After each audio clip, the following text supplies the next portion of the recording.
Masechet Erechin, Daf Lamed Dalet. On commence à la troisième ligne, Tanura Banan, à la fin de la troisième ligne. Tanura Banan qui se dit à Cherem, la Kohen Tiachuzato. La Braïta ici ramène un pasouk qui dit que le champ qui a été sanctifié, lorsqu'il a été racheté par quelqu'un d'autre, arrive le Yovel, il est donné au Kohanim. Il sort de la personne, d'entre les mains de la personne qui l'a racheté, et il est donné au Kohanim. Et la Torah, pour nous aider à comprendre cette halakha, elle nous donne un exemple. Elle nous dit qu'Isdeh Cherem, comme le champ du Cherem, de même que le champ du Cherem, si quelqu'un il a mis son champ en Cherem, il doit le donner au Kohen. Ce champ-là aussi, arrive le Yovel, il est donné au Kohanim. Et la question se pose, mais qu'est-ce que vient nous ajouter l'exemple du Isdeh Cherem? Le champ du Cherem, il vient nous ajouter quoi? Ma Talmud Lomar, qu'est-ce que vient nous apprendre ce pasouk-là, cet exemple-là? Réponse, Minayin le Kohen, d'où je sais qu'un Kohen, chez Kdis de Chermosh, qui a sanctifié le champ qu'il a reçu en Cherem, chez le Yomar, il peut pas dire, Oil biotela Kohanim, puisque ce champ-là, lorsque arrive le Yovel, il sort du Ekdesh pour être donné au Kohanim, Varita Chatiadi, et or maintenant ce champ-là, il est sous ma main, Tehesheli, alors peut-être qu'il n'a qu'à rester à moi. De toute façon, il doit être donné au Kohanim. Or, je suis Kohen, donc il n'a qu'à rester. Il n'a qu'à rester à moi. Vedinu, c'est un Kalvachomer qui doit rester à moi. Beshel lacherim enizoche. Si déjà, lorsqu'arrive le Yovel, j'ai un mérite, j'ai des droits dans des champs qui sortent des mains de quelqu'un d'autre dans Israël, Beshel atmi de kol sheken, alors quelque chose qui était déjà à moi, Kalvachomer que ça doit rester à moi. Talmud Lomar, la Torah, c'est ça ce que la Torah veut nous dire. Lorsque le champ sort au Yovel, Kodesh Lachem, il est donné à Hachem pour les Kohanim, qui se dit comme le champ du Cherem. Et pourtant, qu'est-ce qu'on a appris du Cherem? Est-ce que le Cherem vient nous ajouter quelque chose pour la lacha de dire qu'un champ qui a été sanctifié, il est donné au Kohanim au Yovel s'il a été racheté par quelqu'un d'autre? Qu'est-ce que le Cherem vient m'ajouter ici? Réponse, Me'ata donc, puisque l'exemple machal du Cherem ne vient rien nous ajouter, on est obligé d'expliquer le pasuk autrement en disant que le Cherem, il est venu enseigner et finalement il se retrouve apprenti. Ça veut dire, oh non, ça, c'est pas lui qui nous sert d'exemple pour comprendre la halakha du champ qui a été sanctifié, mais au contraire, lui ne vient qu'apprendre de la halakha du champ qui est donné au Kohanim au Yovel.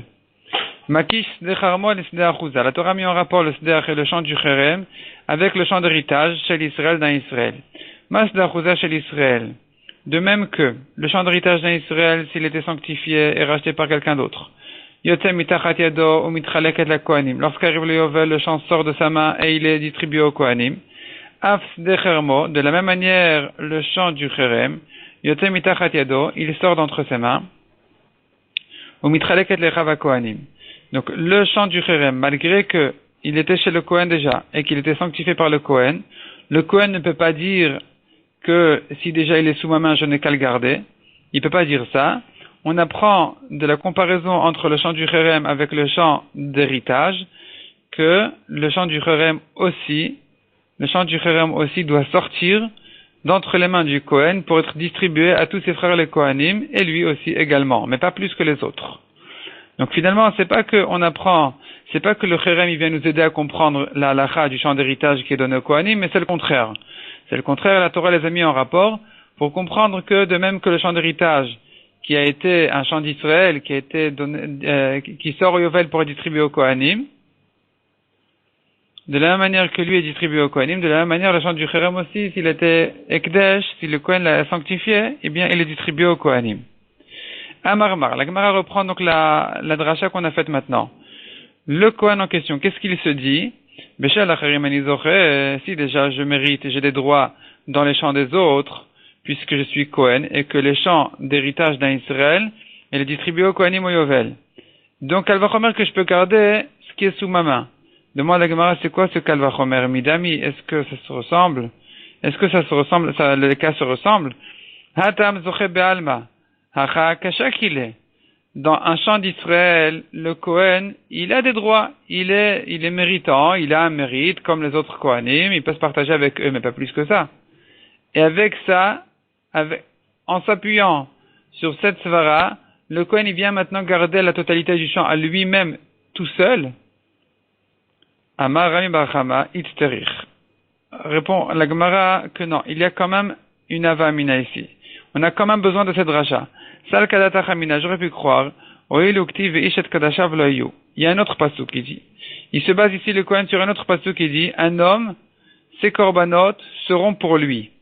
Donc on apprend de là qu'un Kohen peut garder ses propres korbanot pour les sacrifier lui-même. Il n'a pas besoin de les donner aux Kohanim qui sont maintenant de service au Beth Amikdash, au Mishmar qui est maintenant qui est arrivé son tour maintenant de travailler au Beth Amikdash, mais n'importe quel Kohen peut venir quand il veut au courant de l'année avec ses propres korbanot et les faire lui-même.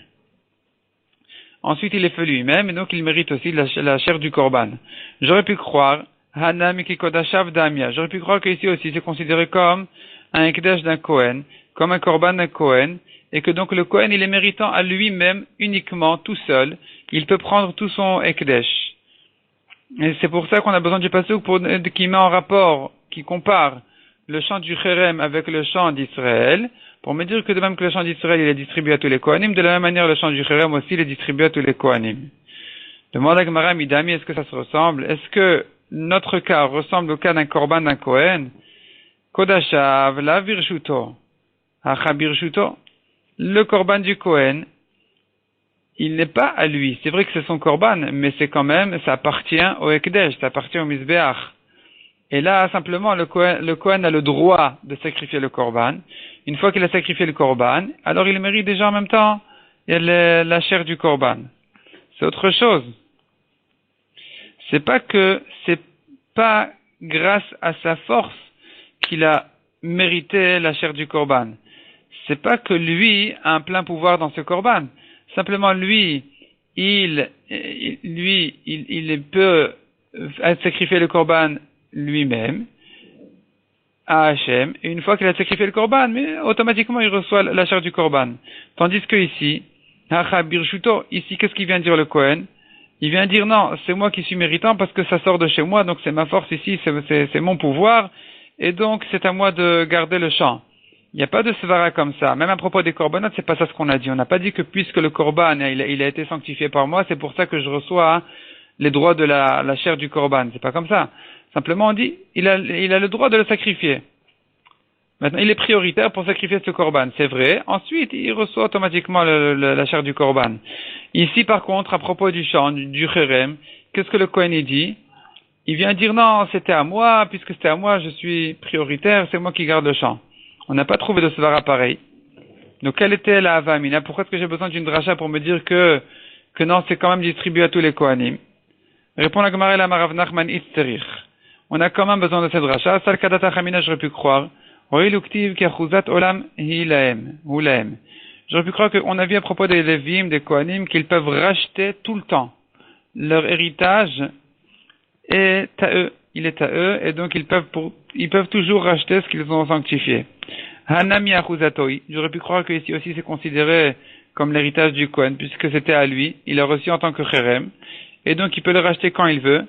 Kamashmalan achuzato. Kamashmalan que non, la Torah elle dit achuzato c'est son héritage vraiment de ses ancêtres. Achuzato in, chermo lo. S'il a hérité de ses ancêtres, c'est là où on dit qu'il a le droit c'est que là où il a hérité de ses ancêtres qu'on dit qu'il peut le racheter quand il veut. Mais un Cherem, ce qu'il a reçu en tant que Cherem, s'il a sanctifié, alors là il est limité. Lorsqu'arrive le Yovel, c'est distribué à tous les Kohanim, et lui il n'est plus prioritaire aux autres, il reçoit comme tout le monde, mais pas plus. Hadran Allah Hamocher Sadeh aussi Kalam Masechet Erechin.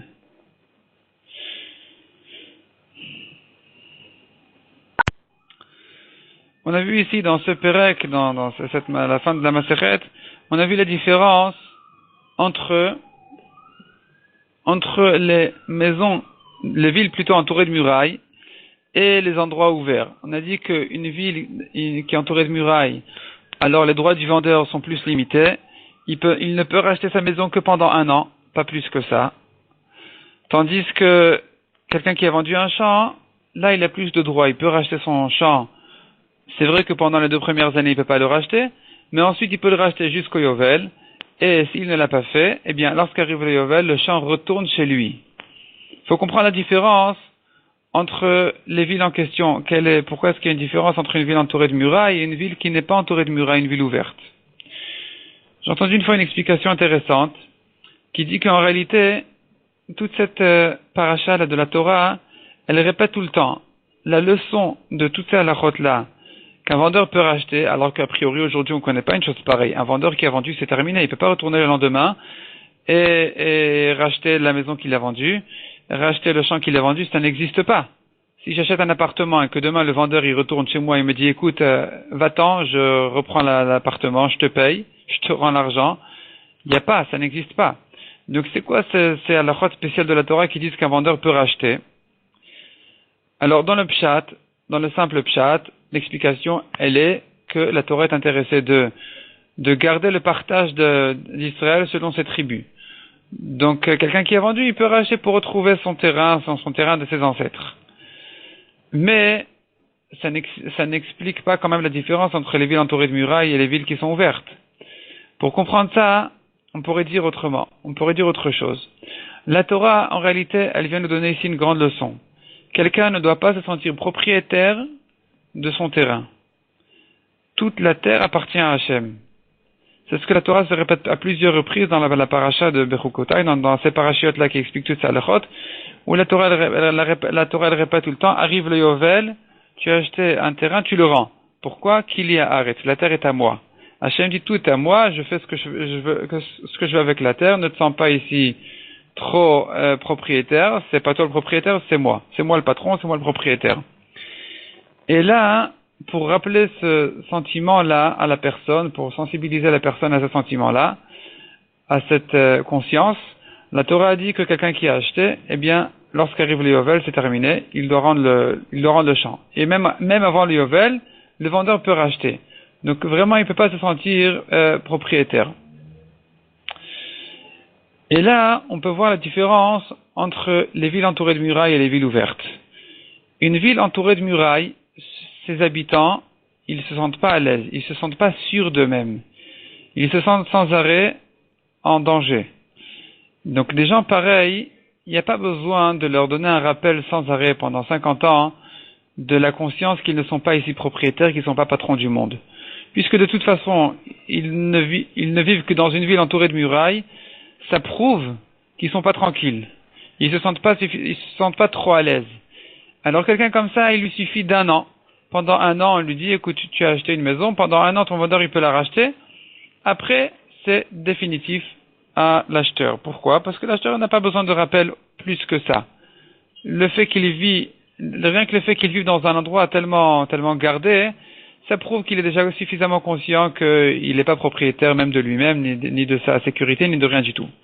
Tandis que quelqu'un qui habite dans un endroit ouvert, qui n'a pas de muraille, c'est que vraiment il se sent à l'aise, il se sent tranquille, il est très sûr de lui. Quelqu'un qui est très sûr de lui, la Torah a besoin de lui faire un rappel, lui a besoin que la Torah lui fasse un rappel, qu'il n'est pas le patron du monde, il n'est pas le propriétaire de ses champs, de sa maison, ni de rien du tout. Et pour lui rappeler ça, la Torah permet au vendeur de récupérer son champ, de récupérer sa maison dans des endroits pareils jusqu'au Yovel. Et s'il ne l'a pas racheté, arrive le Yovel, ça retourne chez son premier propriétaire, de manière à ce que celui qui l'a acheté, il ne se sente pas trop sûr de lui. Et puisqu'il a tendance à le faire, à se sentir trop sûr de lui, puisque la preuve c'est qu'il habite dans un endroit qui n'est pas gardé du tout, qui n'a pas de muraille, donc la Torah a eu besoin de lui faire, et lui a eu besoin que la Torah lui fasse un rappel sans arrêt, que la terre appartient à Hachem et qu'il ne se sente pas tellement à l'aise et tellement indépendant. La maseret suivante va traiter la mitzvah de Tumura.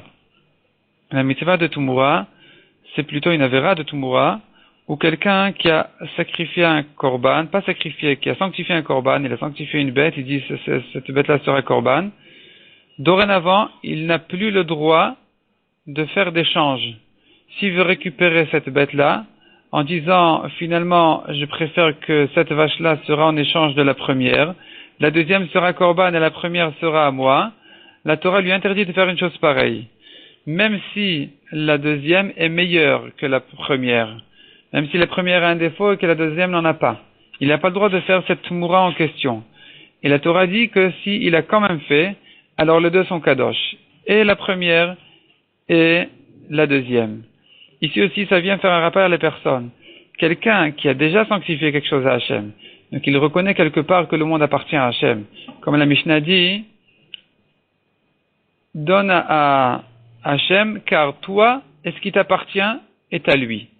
Donc un homme qui est arrivé à cette conscience-là et qui vient maintenant sanctifier un korban, c'est que quelque part, il est conscient du fait que tout appartient à Hachem. Parce que s'il n'était pas conscient de ça, il aurait eu du mal à sanctifier des choses à Hachem.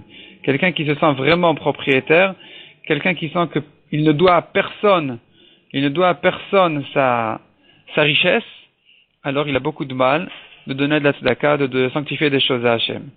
Et là, la Torah elle dit, puisque tu en es déjà arrivé là, tu es déjà arrivé à cette conscience-là de comprendre que tout est à Hachem et que tu n'es plus gêné de sanctifier un korban.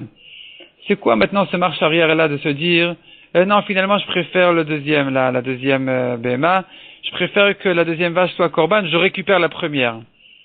Tu viens d'arriver à une conscience que tout est à Hachem. Tu l'as sanctifié à la première et maintenant tu penses récupérer la première.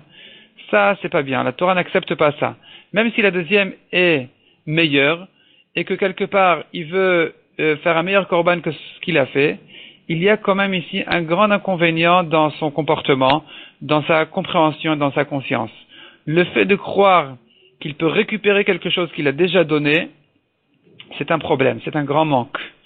Il devrait comprendre qu'une fois qu'il a déjà réalisé que tout est Hachem, et que donc il a sanctifié ce korban-là, une fois qu'il a sanctifié ce korban-là, il devrait comprendre qu'il n'est plus du tout propriétaire de ce korban-là. Et donc, il ne devrait même pas avoir une pensée pareille que de faire des changes sur le korban, parce que pour qui il se prend, et il n'est pas propriétaire, il n'est pas patron, rien n'est à lui ici. Et donc la Torah l'interdit ici, même pour améliorer le korban, la Torah interdit de faire ce regret-là. Il n'y a pas de regret, c'est plus à toi. C'est pas à toi du tout. Tu peux pas maintenant, un homme ne peut pas dire, je vais rentrer dans les trésors du roi pour lui faire des échanges à son avantage. C'est un voleur. C'est pas un voleur, c'est un voleur et il est insolent par rapport au roi aussi. C'est un rebelle, il reconnaît pas les droits du roi. Donc la Torah dit, tu as sanctifié déjà un korban, c'est terminé. Si tu veux faire un meilleur korban, il n'y a pas de problème. Ve'ayahu utmurato yekodesh. Le premier il est kadosh, le deuxième aussi. Mais récupérer le premier, ça non.